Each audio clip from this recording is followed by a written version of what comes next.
The first of the binding values is connection. Now, what I want you to understand is this.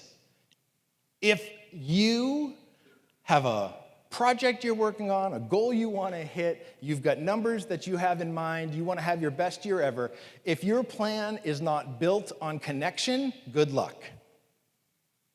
Connection is the number one shared value among us all by a 50% margin to the next closest shared value. It's that important. It's Maslow. It's sense of belonging. We have an incredible desire to feel connected. So when it comes to your networks, we have to define who you're connected to. Who are you connected to? There are really three types of people when it comes to connection, okay? There are amplifiers, bystanders, and limiters. Amplifiers are people who take your message and shout it to the masses, right? They're cheerleaders. They're gonna take that, you're gonna hand them the baton, they're not even gonna look at you. They're gonna take the baton and they're gonna start to run with it. Those are amplifiers. We all have amplifiers that are part of our networks. We also have bystanders. Bystanders are happy to sit there with their hands in their pocket and sort of watch what's going on. And if you ask them to participate, they'll participate, but they're not going to be incredibly enthusiastic about it, but they'll get something done for you. And then limiters, we all have limiters. Most of them don't mean harm, but they take an exorbitant amount of time to manage.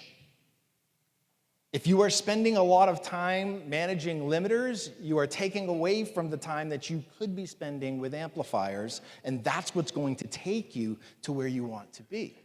Once we understand who's in our network, we have to align them.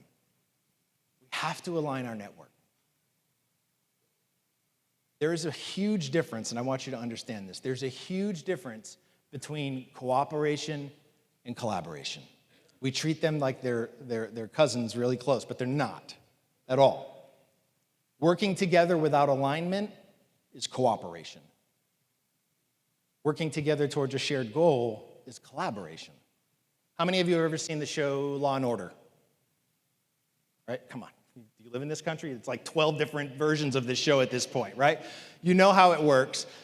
You hear that dun-dun, and then they show you some horrific crime that has happened. They bring somebody down to the station, they put them in a room, they shine a light in their face, and they say, listen, if you want this to go well, we're gonna need your full right. What they don't say is we're gonna need your full right. So somebody raise your hand. Who can tell me why they don't want our collaboration? Why do you think they don't want our collaboration? Someone raise your hand. Why do you think they don't want our collaboration?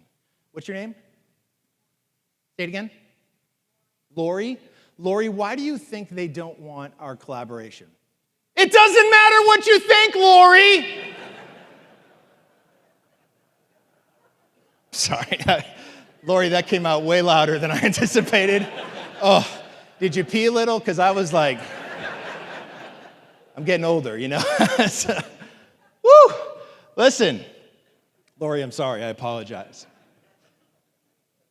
Cooperation doesn't care what you think because it only requires one person gets what they want. That's why they don't want your collaboration. They just want you to agree to what they want.